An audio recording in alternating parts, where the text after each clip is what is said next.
at the beginning of the group, I was ready to leave. I was leading them out. I was kind of worried that it would come back to the camp, because sometimes things happen like that. And so, you know, I was in a tent that night, and so,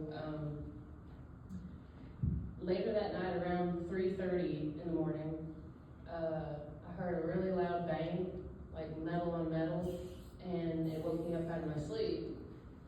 And so I just laid there listening, and I just kept hearing metal sounds, like almost something heavy on top of a car, like metal popping. And then I listened for another 10 or 15 minutes, and I thought it went away, but then I heard footsteps, and it was like, it didn't sound like it was on fours. It sounded like boom, boom, boom, you know, like someone on 2 feet.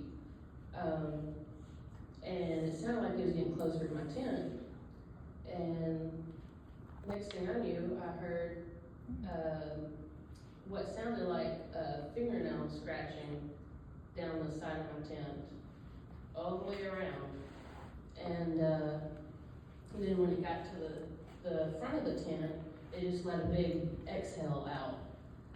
And after that, I listened, and it got into the kitchen, like the camp kitchen, and was making noise and stuff. And after that point, I was really tired. I listened to it for about an hour at that point, and then I fell asleep.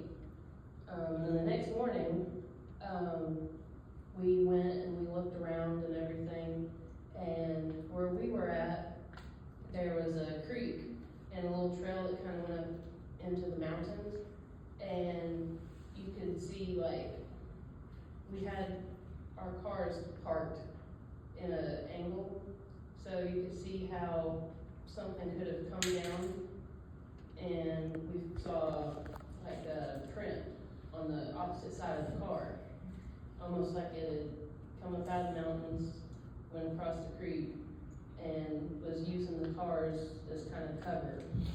And we also found greasy fingerprints with like the dermal ridges, like the detail and everything. And one of the prints was